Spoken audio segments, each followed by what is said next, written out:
ఎంతో మంది జీవితంలో కీడులోకి, ఇరుకుల్లోకి, ఇక్కట్లోకి దిగిపోతానికి కారణం ఏంటంటే వివేచన లేక. రెండోది ఏంటంటే సోమర్తనం, కేర్లెస్.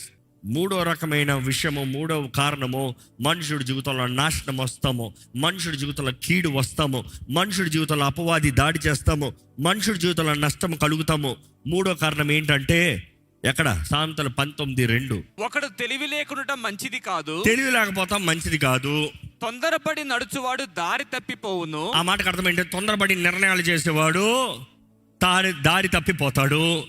ఒకని మూర్ఖత వాని ప్రవర్తనను తారుమారు చేయు. ఒకని మూర్ఖత అంటే ఏంటి? Ignorance is a sin. యాలలో అనేక సార్లు చెప్తున్నాం, మూర్ఖత, తెలియదు అంటాము పాపము.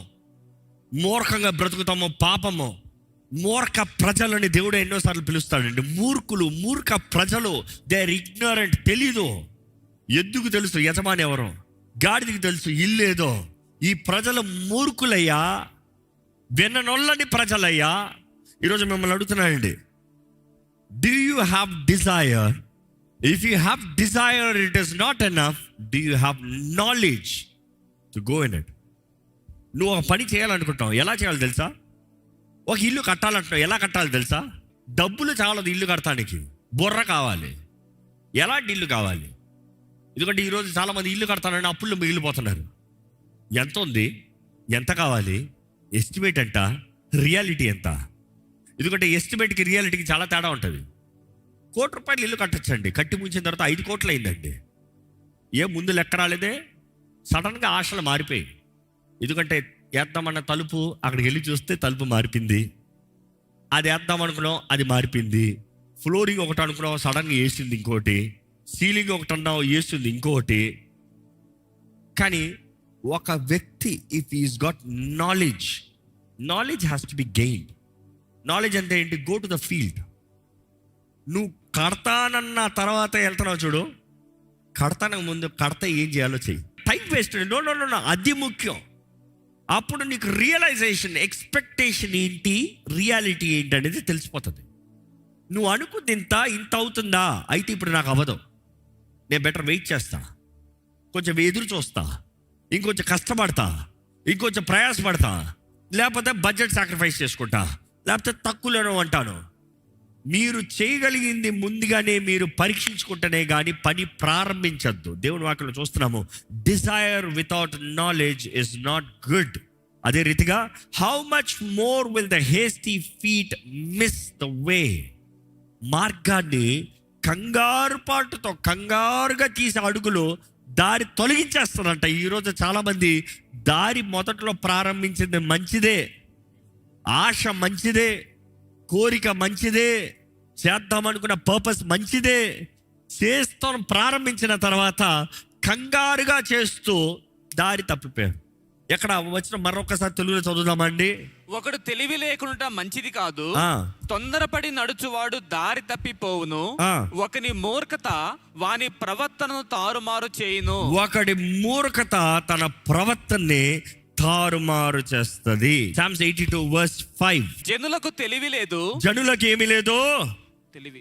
అందుకనే బైబిల్ ముందే చెప్పింది కదా, జనులకు తెలుగు లేదు. మాకు తెలుగు లేదులేండి.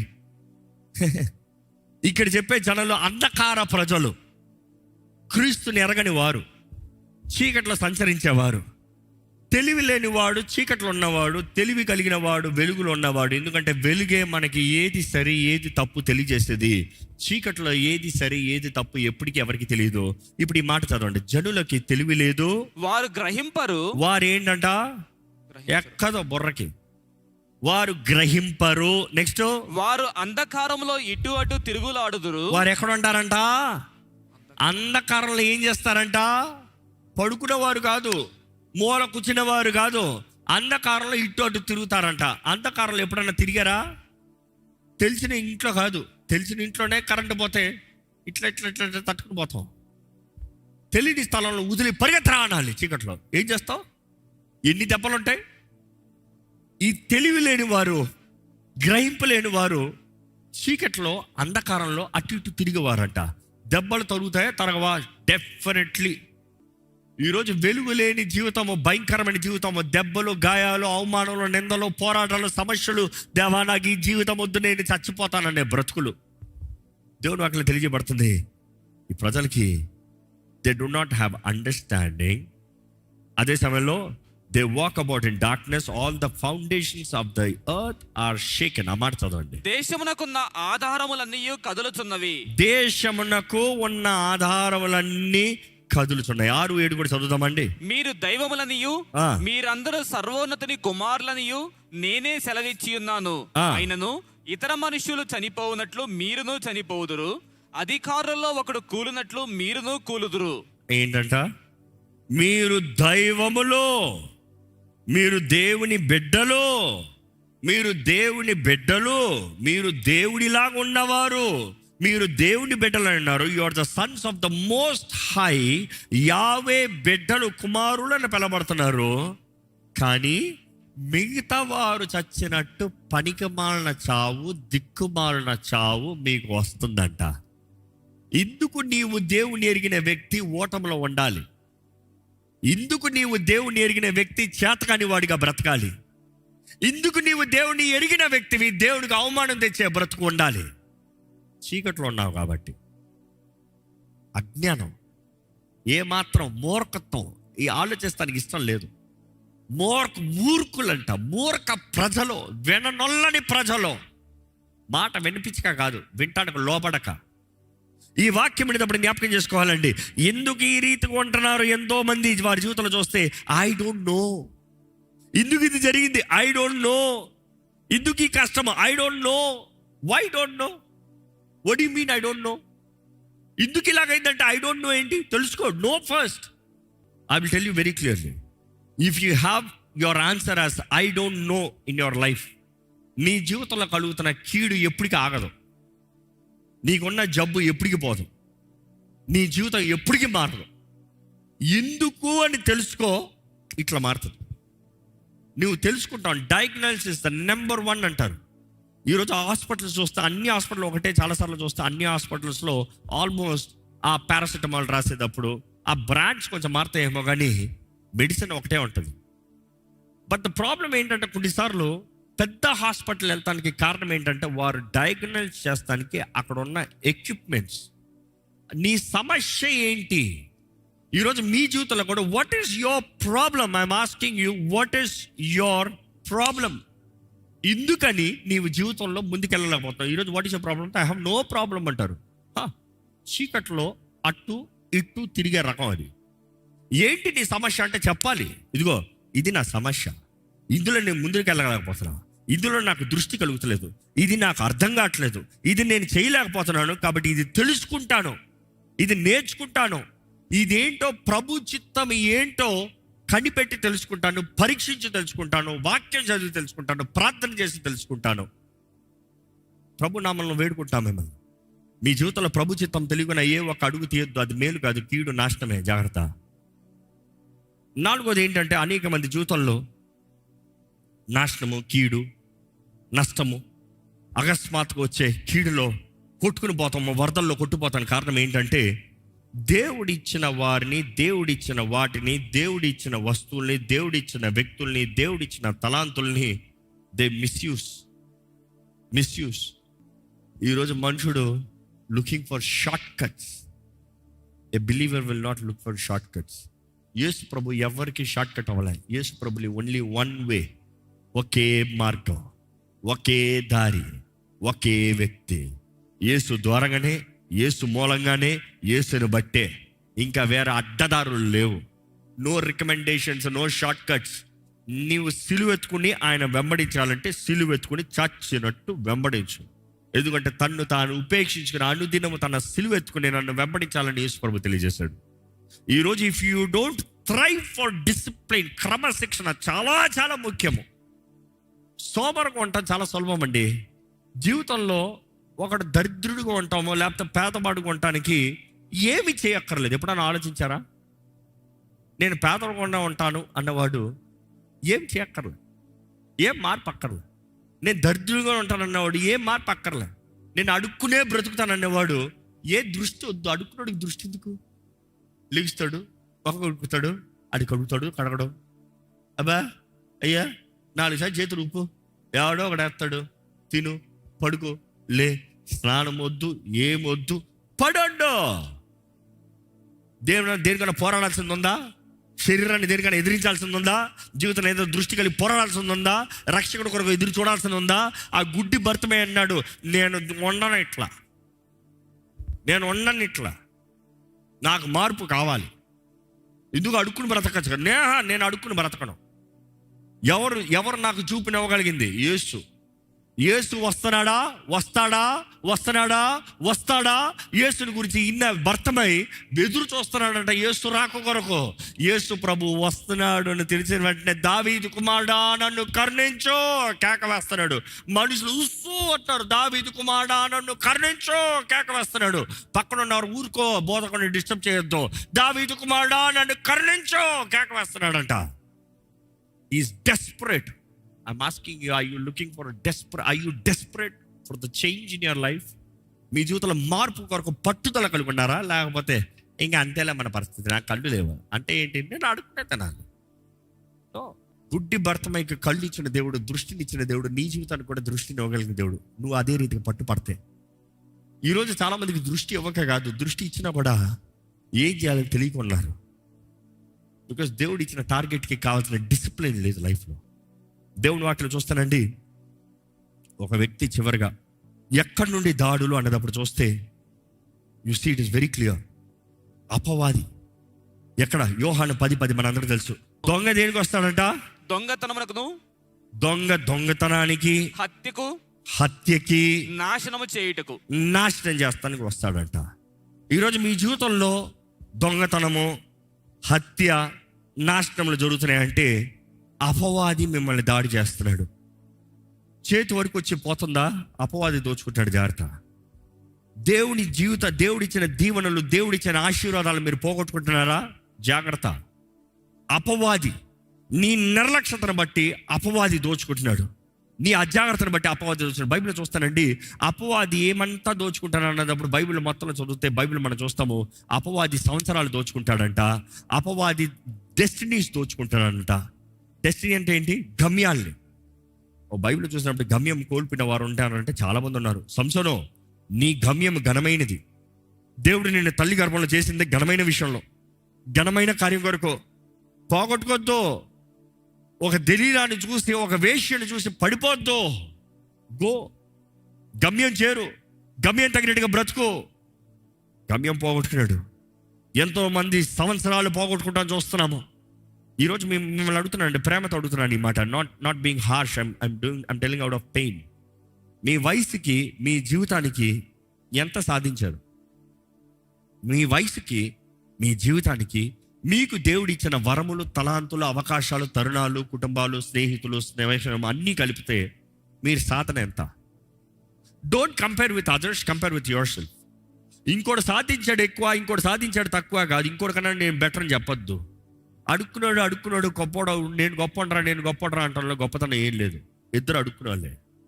గుడ్డోడు నేను ఎక్కువ నడిచానరా చెప్పుకుంటాను, గొప్ప ఏం లేదు. ఇద్దరు గుడ్డోలే, ఎక్కడ తిరిగాడు తెలియదు, ఎంత తిరిగినా అక్కడే ఉంటారేమో.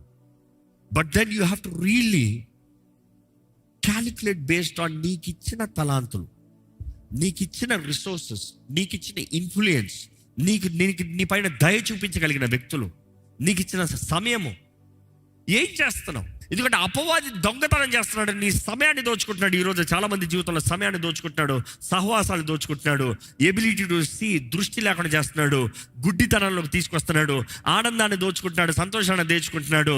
ఈరోజు మిమ్మల్ని అడుగుతున్నానండి, మీ జీవితంలో వచ్చే సమస్యలు ఏంటో మీరు పరీక్షించగలుగుతున్నారా? గ్రహించుకోగలుగుతున్నారా? ఈరోజు జీవితమే ఏంటని అర్థం కావట్లేదు, జీవిత పరిస్థితి ఏంటని అర్థం కావట్లేదు, సమస్యకి పరిష్కారాన్ని చూస్తానికి ఇష్టం లేకుండా తప్పించుకుంటానికి చూస్తున్నారు. ఈరోజు చాలామంది తప్పించుకుని పారిపోదాం అనుకుంటున్నారు. ఎక్కడికి పోతారు? దేవుడి పాదాలు పట్టుకోండి. దేవుడు సహాయాన్ని ఇస్తాడు, ఒక దృష్టిని ఇస్తాడు, ఒక ప్లాన్ ఇస్తాడు. అడుగు తీయాల్సింది నువ్వు. పరిశుద్ధాత్మ సహాయంతో అడుగు తీయండి. ఈరోజు ఈ మాట చెప్తున్నాడు, దేవుడు మనకి ఇచ్చిన వాటిని మనం భద్రపరచుకోవాలి, దేవుడు మనకి ఇచ్చిన వాటిని మనం కలిగి బ్రతకాలి, దేవుడు మనకిచ్చిన వాటిలో మనము ఆనందముతో బ్రతకాలి అన్నదప్పుడు చూస్తే వాక్యం మొత్తంలో 3 విషయాలు కనబడతాయి. ఒకటి ప్రార్థన. ఈ ప్రార్థన అన్నదప్పుడు నేను చెప్పదలుచుకున్న మాట సహవాసము, దేవునితో సహవాసం. మిమ్మల్ని ఇక్కడ ఉన్న వారిని అడుగుతాను, మీరు ఆలయానికి వచ్చారు, నాకు చాలా సంతోషంగా ఉంది, కానీ పరిశుద్ధాత్ముడు మిమ్మల్ని చూసి సంతోషపడగలుగుతున్నాడా? పరిశుద్ధాత్ముడు మిమ్మల్ని చూసి ఆనందపడగలుగుతున్నాడా? దేవుడితో మీకు సహవాసం అనుదినం ఉందా? I'm so happy. Is the Holy Spirit happy? If the Holy Spirit is not happy, no point me being happy.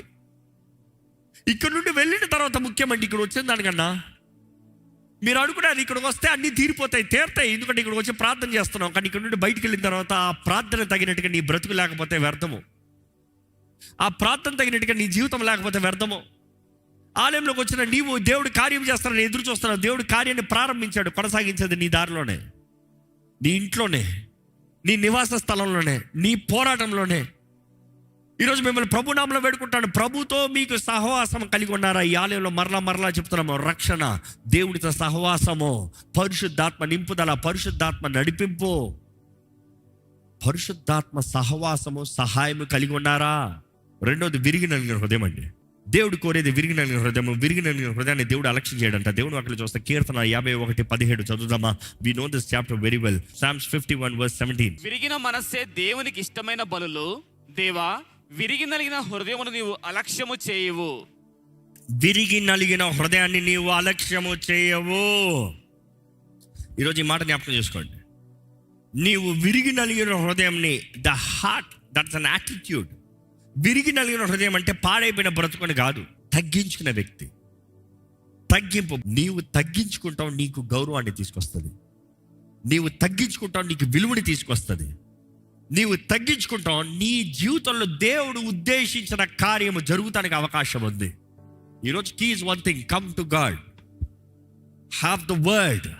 దేవుడి వాక్యాన్ని కలిగి ఉండండి, దేవుడి పాదాలు పట్టుకోండి, దేవుడి వాక్యం తగినట్టుగా బ్రతకండి. మీ జీవితాలు మారుతాయి, నో డౌట్ అబౌట్ ఇట్. మీరు కానీ మీ జీవితంలో చేతకాని పరిస్థితులు ఉంటూ మీరు ప్రార్థన చేయగలిగితే, మీరు దేవుడి సన్నిధిలో మొరపెట్టగలిగితే, దేవా అని కేక వేయగలిగితే, దేవుడు మీకు అవకాశాన్ని ఇస్తాడు. To fix your life, to fix your spiritual life, to fix your physical life, to fix your family, to fix your future. You have the responsibility. Take some responsibility. బాధ్యత కలిగిన వారుగా మీరు చేయవలసింది మీరు చేయండి. దేవుడు నమ్మదగిన దేవుడు. ఏ ఒక్కరు నశించడానికి ఇష్టం లేదు. ప్రతి ఒక్కరు మారు మనసు పొంది బ్రతుకు మార్చుకుని ఆయన మార్గంలో నడవాలనేది దేవుని ఆశ. ఈరోజు దేవుని జనమా, దేవుని ప్రజలరా, మీరు ప్రార్థన చేస్తే చాలండి, దేవుడు కార్యం చేస్తాడండి. ఈ సమయంలో మీ నోరు తెరిచి దేవుణ్ణి, if you are really grateful, మీ జీవితంలో కృతజ్ఞత ఉందంటే, స్తుతి ఉందంటే, ఎక్కడ చేతులు పైకెత్తి దేవా అని పిలుస్తూ నీకు వందనాలు గట్టిగా చెప్పండి. నీకు వందనాలు గట్టిగా చెప్పాలి. Thank you, thank you, thank you యేసయ్యా, నీకు వందనాలు, యేసయ్యా నీకు వందనాలు.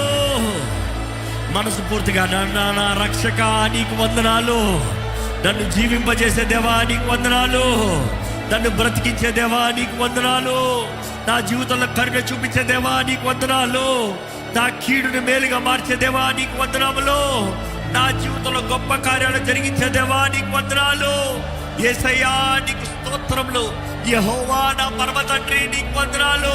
పరిశుద్ధాత్మ దేవా నీకు స్తోత్రములు. స్వరమెత్తి నీ కంఠ స్వరము ఆయన్ని స్తుతించాలి, ఆయన్ని స్తుతించాలి. Praise him, praise him, praise him, praise him, praise him. ప్రతి కీడు నుండి దేవుడు తప్పించే దేవుడు. నీతిమంతులకి కలిగే ప్రతి ఆపద నుండి, ప్రతి కీడు నుండి, ప్రతి దాని నుండి తప్పిస్తాడంట దేవుడు. నీ జీవితంలో నీ రక్షకుడు ఉన్నాడు, జ్ఞాపకం చేసుకో. యేసుని ఎరిగిన నీవు ధన్యుడివి, యేసుని ఎరిగిన నీవు భాగ్యవంతుడవి. దేనికి భయపడాల్సిన అవసరం లేదు. సింహపు పిల్లలను ఆకలి కొంటాయి, కానీ ఆయన నమ్మిన వారు ఏమాత్రం ఆకలి కొంటారంట. బాధలు ఉన్నారా, వేదనలు ఉన్నారా, దేవుడు వాక్యం తెలియజేస్తుంది, ప్రార్థన చేయండి. సమస్యలు ఉన్నారా, ప్రార్థన చేయండి. సంతోషంగా ఉన్నారా, కీర్తన పాడండి. దేవుడు వాక్యం తెలియజేస్తుందండి. మాట ఇచ్చి నెరవేర్చే దేవా నీకు వందనములయ్యా. మా జీవితాలను బాగు చేసే దేవా నీకు వందనములయ్యా. ఏ ఒక్కరు నశించడం ఇష్టం లేదని చెప్పిన దేవా నీకు వందనములయ్యా. జ్యోతిర్మయుడైన తండ్రి నీకు వందనములయ్యా. మా జీవితాన్ని వెలిగింపజేసే దేవుడు నీవే, నీకు వందనములు ప్రభువా. నీ కృప కనికమును బట్టి నీకు కోట్లాది వందనములు. నీ గొప్ప త్యాగమును బట్టి నీకు కోట్లాది వందనములు. మా జీవితంలో ఉన్న ఇక్కట్ల నుండి, సమస్యల నుండి, మా జీవితంలో మేము సతమతమవుతున్న, భయపడుతున్న, భీతిగా జీవిస్తున్న పరిస్థితుల నుండి మా జీవితంలో మాకు వెలుగునిచ్చి మమ్మల్ని వెడిపించి మా జీవితంలో జయము, గొప్ప జయం ఇచ్చేదేవా నీకు వందనములు, స్తోత్రములు తెలియజేస్తున్నాము ప్రభా. ప్రార్థన చేస్తే జవాబును ఆలకించే దేవుడివి, జవాబును అనుగ్రహించే దేవుడివి, బదులను అనుగ్రహించే దేవుడివి. మా ప్రార్థనను వినే దేవుడివయ్యా. మా స్తుతుల పైన ఆశీనుడు అయ్యే దేవుడు అయ్యా. ఈరోజు నీ ఆలయంలో ఉన్న వారిని చూడండి అయ్యా, వారి జీవితంలో చూడు ప్రభా. ఎవరెవరైతే ఇప్పటికే జీవితంలో ఎంతో సమయం వ్యర్థపరుచుకుని, జీవితంలో పరిస్థితులను పాడు చేసుకుని, అయ్యా నువ్వు ఇచ్చిన తరుణాలని దుర్వినియోగం చేసుకుని, అయ్యా జీవితంలో ఎన్నో ఇబ్బందులు, ఇక్కట్లో, అప్పుల్లో, అనవసరమైన సమస్యల్లో ఇరుక్కులున్న వారిని చూడు ప్రభా. నీ వెలుగు మా పైన ప్రకాశిస్తున్నాయి కానీ మా స్థితిగతులు మారవు ప్రభా. వెలుగు లేకపోతే చీకటి మాత్రమే ఉంటుంది. చీకట్లో వచ్చే ఎన్నో ఉన్నాయి ప్రభా. చీకట్లో తెగుళ్ళు ఉంటాయి, చీకట్లో నాశనం ఉంటుంది, చీకట్లో కీడు ఉంటుంది. చీకటే శాపం కదా ప్రభా. కానీ ఇక్కడ మా బ్రతుకులు వెలిగిస్తానికి వచ్చిన యేసయ్య, నీ వెలుగు, నీ మహిమ, నీ తేజస్సు, నీ ప్రకాశం మా పైన అనుగ్రహించమని అడుగుతున్నాం ఈరోజు ప్రభా. మమ్మల్ని మేము సరిదిద్దుకుంటామని ఆశపడుతున్నామని, నీ ముందు సమర్పించుకుంటున్నామని, విరిగిన హృదయంతో నీ దగ్గరికి వస్తున్నామని తెలియజేస్తున్నామయ్యా. మా బ్రతుకులను మార్చేయ్యా, మా స్థితిగతులను మార్చేయ్యా. నీ వాక్యంలో ఎంతో మంది జీవితంలో ఎన్నో గొప్ప కార్యాలు చేసావు. యోబు పరిస్థితి తారుమారైనా కూడా ఆ సమస్యల్లో కూడా ఆయన విశ్వాసం కోల్పోకుండా ఉన్నప్పుడు నువ్వు రెండంతల దీవెనిచ్చావు ప్రభా. ఎంతో గొప్ప హెచ్చింపిచ్చావు ప్రభా. అదే రీతిగా ప్రభా, వాక్యంలో చూసిన ప్రతి ఒక్కరు ఎజికేయ నీ ముందు తిరిగి కన్నీరు కారుస్తూ ప్రార్థన చేసినప్పుడు నువ్వు తనకి జీవితాన్ని ఇచ్చావు, జీవాన్ని ఇచ్చావు, తనకి తరుణాలను ఇచ్చావు, అవకాశాలను ఇచ్చావు. ఇంకా అయిపోయిందన్న పరిస్థితుల్లో కూడా సమస్తము నూతన పరిచి ఇంకా నువ్వు బ్రతుకుతాడు అన్న అవకాశం ఇచ్చావు ప్రభా. నీ వాక్కు జీవం కలిగింది. ఈరోజు నీ వాక్కు ద్వారా మమ్మల్ని జీవింపజేయమని వేడుకుంటానయ్యా ప్రభా. ఇదిగోనయ్యా, ఈ ఆలయంలో ఉన్న ప్రతి ఒక్కరిని వెరుగున్నావయ్యా.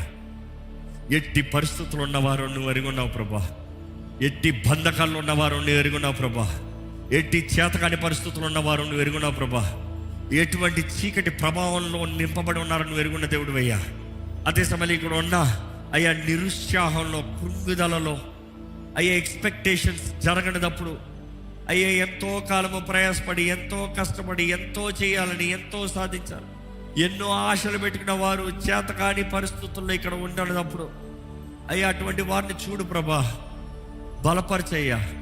నువ్వు మమ్మల్ని బలపరుస్తే మాత్రమే మా జీవితంలో అన్నీ సాధ్యం ప్రభా. నువ్వు మమ్మల్ని బలపరుస్తే మాత్రమే మేము చేయగలిగింది ఏదైనా ఉంది ప్రభా. దేవా, ఇక్కడ ఉన్న వారి పైన దుష్టుడికి ఎటువంటి అధికారం ఉండవద్దు ప్రభా. ఇక్కడ ఎవరైనా సరే, ఎటువంటి అంధకారంలో ఉన్నవారైనా సరే, నీ సన్నిధి వెతుక్కుంటూ, నీ పాదాలు వెతుక్కుంటూ, నీ చేతులకు సమర్పించుకుంటూ, నీ చిత్తము కొరకు వచ్చిన వారు ఇక్కడ ఉంటే అటువంటి వారి జీవితంలో ఇప్పుడే నజరేయుడైన యేసు నామములో క్రీస్తు వెలుగు ప్రకాశించుగాక. ఏ చీకటి అధికారం ఉండవద్దు, ఏ చీకటికి అధికారం ఉండవద్దు ప్రభా. చీకట్లో తిరిగే వారిగా మేము ఉండమయ్యా. వెలుగు సంబంధాలుగా బ్రతుకుతాము ప్రభా. నీ వాక్యము ధ్యానిస్తామని తెలియజేస్తున్నాం. నీ చేతుల్లో సమర్పించుకుంటామని తెలియజేస్తున్నాము. నీ చిత్తము వెతికి నీ చిత్తము జరిగిస్తామని తెలియజేస్తున్నాము ప్రభా. ఇక్కడ ఉన్న ప్రతి ఒక్కరిని చూడు, ప్రతి ఒక్కరిని చూడు. ఏ ఒక్కరిని విడిచిపెట్టద్దయ్యా, ఏ ఒక్కరిని విడిచిపెట్టద్దు ప్రభా. ప్రతి ఒక్కరు విలువైన వారి నీ దృష్టిలో. మనుషులు వారిని కృంగితేశారేమో, మనుషులు వారిని అల్పంగా చూశారేమో, మనుషులు వారిని నీచంగా చూశారేమో, కానీ ప్రభా నువ్వు అలా కాదయ్యా. మేమందరం నీ బిడ్డలము కదా ప్రభా. దేవా, నీ వాక్యాలు తెలియజేస్తున్నావు. మేము తెలివి లేకుండా, జ్ఞానం లేకుండా బ్రతుకుతే అందరి వల్లే రాలిపోతామని. కానీ దేవా, నీ వెలుగు ద్వారంగా you are giving us insight, you are giving us wisdom, you are giving us knowledge, you are giving us understanding. నీ ఆత్మ ద్వారంగా నీ కార్యం మా జీవితంలో జరగడం మేము జరిగించుకుని పెడుకుంటామయ్యా. నీ వాక్యంలో యెషయా గ్రంథంలో ఎలాగైతే the 7-fold manifestation of the Holy Spirit, పరిశుద్ధాత్మను చూస్తున్నాం. జ్ఞానాత్మ, దైవ భయం, సమస్తము నీ ఆత్మ ద్వారంగా జరిగే 7-fold మేనిఫెస్టేషన్ మా జీవితంలో, ఇక్కడ ఉన్న మా అందరి జీవితంలో జరగాలని పెట్టుకుంటున్నామయ్యా. ప్రార్థనకి జవాబు దయచి. ఇక్కడ అనారోగ్యస్తులు ఉంటే ప్రార్థన చేస్తున్నాం ప్రభా. ఎటువంటి వ్యాధి అయినా, ఎటువంటి కీడైనా, ఎటువంటి పరిష్కరించలేని పరిస్థితి అయినా, డాక్టర్స్ చేయలేని వైద్యం సహాయం చేయలేని పరిస్థితుల్లో ఇక్కడ ఉన్నవారైనా, దేవా నిన్ను నమ్ముతున్నాను, దేవా నీవే దిక్కు, దేవా నీవు కార్యము చేస్తావు అని విశ్వసించిన వారు ఇక్కడ ఉంటే, వారు విశ్వాసము నువ్వు ఎరిగొన్నావు ప్రభా. ఇదిగో అటువంటి వారి కొరకు సంఘంగా మేము ప్రార్థన చేస్తున్నాము. ఎటువంటి వ్యాధి అయినా, ఎటువంటి చేతకాని పరిస్థితి అయినా, అది మరణ ఊబిలోకి వెళ్తున్న వారైనా కూడా ఇప్పుడే నజరేయుడైన యేసు నామములో వారికి స్వస్థత కలుగునుగా కానీ ప్రకటిస్తున్నాను. అవునయ్యా, యేసు పొందిన గాయాల్లో మాకు స్వస్థత ఉందని నమ్ముతున్నాం. ఇదిగో మేము ఎవరెవరైతే అనారోగ్యస్తులు ఉన్నామో, ఇదిగో విశ్వాసంతో ప్రకటిస్తున్నాము, యేసు పొందిన గాయాల ద్వారంగా మా దేహములకి, మా మనసులకి, మా జీవితాలకి స్వస్థత కలుగునుగాక. దేవా, మా జీవితాల్లో మేలు జరిగించు, ఘనమైన నీ కార్యములు జరిగించు. అభిషేకాన్ని దయచేయ, నూతన అభిషేకము ప్రతి దినం, నూతన తైలము అయా, నూతన ద్రాక్ష ధాన్యము మాకు దయచేయ. తృప్తిపరచబడిన జీవితం, నిశ్చయత కలిగిన జీవితం, బాధ్యత కలిగిన జీవితం, పోరాడే జీవితము అయ్యా, నీ కొరకు గొప్ప కార్యాలు చేయాలయ్యా. ఈ ఆలయంలో ప్రతి ఒక్కరి జీవితాలు ధన్యముగా ఉండాలయ్యా. ఇదిగో అయ్యా, నీ నామంలో ప్రకటిస్తున్నాను, యేసు నామంలో వారి జీవితంలో ధన్యముగా మారునుగాక. వారు ప్రార్థన చేస్తే వారికి జవాబు యేసు నామములో అనుగ్రహించబడునుగాక. వారు పెట్టే ప్రతి మొరకి దేవుడి జవాబిచ్చునుగాక. దాన్ని బట్టి దేవుని నామానికి మహిమ కలుగునుగాక. మా జీవితంలో దేవుని సాక్షిగా, క్రీస్తు సాక్షిగా దేవుని నామ మహిమాత్మే ఘనమైన రీతిగా బ్రతుకుదుముగాక. ప్రభా, నీ వాక్యంలో మేము ప్రకటించిన రీతి మా జీవితంలో నీ ఆత్మ ద్వారా నీ కార్యాలు జరిగించి, నీ చిత్తంలో మమ్మల్ని నడిపించి, నీ సాక్షులుగా మమ్మల్ని జీవింపజేయమని వేడుకుంటూ నజరేయుడైన యేసు నామములో అడిగి వేడుచున్నాము తండ్రి, ఆమేన్. ఆమేన్. దైవం నీవయ్యా.